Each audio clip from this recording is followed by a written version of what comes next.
Hi, and welcome to my channel where I make dishes inspired by some of my favorite video game characters. Today's dish is inspired by 2B from Nier Automata. 2B has obviously become an incredibly popular character among many different gamers for many different reasons. Honestly, it's due a lot to her that the Nier series came out of its niche status into the public's eye as a masterpiece. Her design immediately draws your attention, with her intricate dress, blindfold over her eyes, long boots, and contrasting white hair color.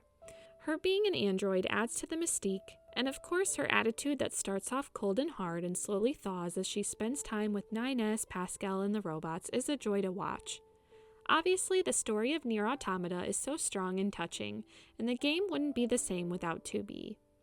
Watching her ooze effortless style as she fought tough enemies and battles never got old, and I often found myself just loving the experience of walking around the city ruins slowly with Nines, sliding down the sand in the desert, and jumping around Pascal's village.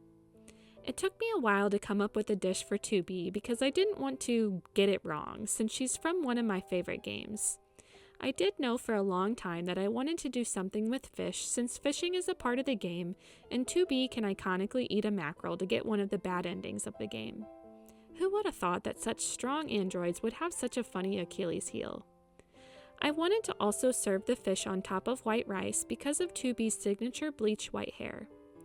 This dish finally came together when I came across some hilarious information about 2B's food preferences. Yoko Taro apparently quote tweeted a picture of a 2B cosplayer at KFC and said, quote, "real." So now everyone takes that as Yoko Taro confirming that 2B would like KFC.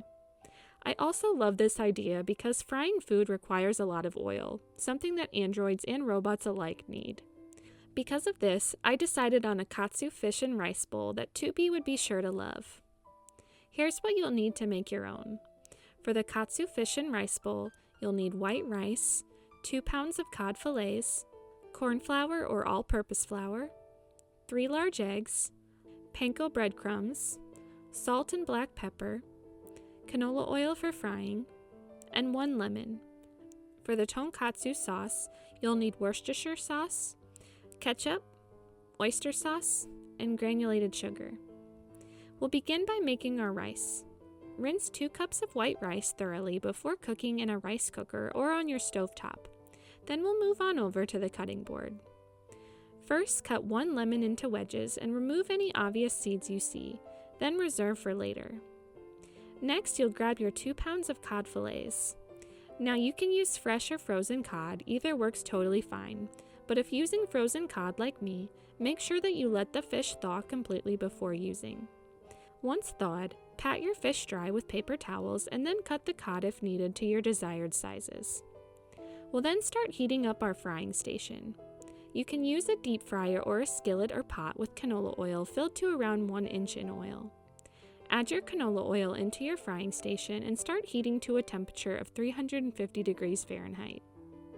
As the oil heats up, you'll prepare your breading and dredging station. Grab 3 shallow bowls or 3 rimmed plates for each step.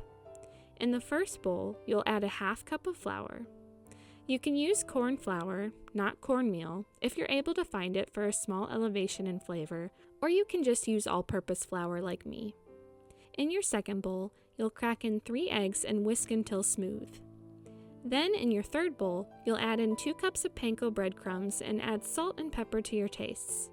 Then mix to evenly disperse everything. Now, working one at a time, you'll take each cut of fish and dredge it into the flour mixture, dusting off any excess, then the egg mixture, again letting any excess drip off, and lastly into your panko mixture. Coat the cod in the panko mixture until well coated and then set on a separate plate. Repeat with each piece of fish. One tip that makes the dredging process easier and more efficient is to use one hand for the dry ingredients, like the flour and panko, and one hand for the wet ingredients, like the egg. Once all your fishies are ready and your fryer is heated up to 350 degrees, you'll slowly and carefully lower your fish into the oil to fry in batches. If frying in a pan or skillet, you'll cook the fish for around 2 minutes each side, and if frying in a deep fryer, it should take about 2 minutes total and the fish should float to the top. Either way, the breading should become golden in color, and the internal temperature of the fish should be at least 145 degrees Fahrenheit. When the fish is cooked through, you'll place it onto a plate lined with paper towels and sprinkle it with a dash of salt while it's fresh out of the fryer. You'll continue frying your fish until all fish are cooked and ready to eat. While your fish are cooking, or after, you'll quickly make your tonkatsu sauce. In a small bowl, add in 3 tablespoons of Worcestershire sauce, a third cup of ketchup, 1.5 tablespoons of oyster sauce, and 2 teaspoons of granulated sugar. Mix everything up until well combined and smooth, and then we just have to bring everything together. Grab a serving bowl and scoop in some rice, then top with your katsu fish, and then drizzle with your tonkatsu sauce. You can also serve the tonkatsu sauce on the side if you would prefer. Serve with your lemon wedges for a little kick of freshness and acidity, and top with optional sesame seeds or chives. And with that, you're ready to dig in. Glory to fish fried. This dish is so incredibly easy, and honestly the most daunting part is just dredging and frying the fish. I love how the fish itself is rich with warmth from the frying process, but the rice feels more fresh and provides the dish with a little balance from that heavy feel. The fish is so crispy on the outside and soft on the inside, and the tonkatsu sauce provides the perfect splash of flavor to help the dish avoid feeling too one-note. The dish is so unique and fun, and I can't wait for the next time I get to make it. Of course, androids don't need to eat since they're not organic life forms. As it's mentioned in the game, eating is purely recreational.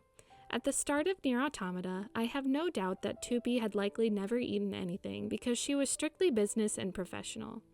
Why would she need to waste time eating something that would provide no combat benefit? Slowly, as she spent time with 9S, her coldness began to thaw.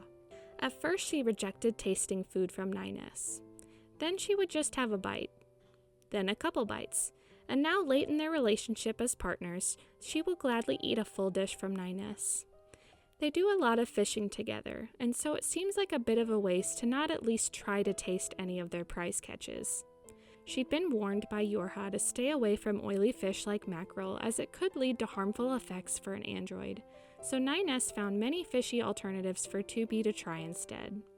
She'd take a bite of this dish from 9S as he was spouting long facts about it and its cultural ties, and she would simply say, "I don't need a lecture."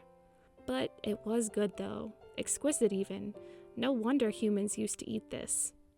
The recipe card is in the video description if you'd like a more quick and concise version to give it a try. Like if you want a bite, subscribe for more geeky treats, and comment what foods 2B reminds you of. Thanks for following along.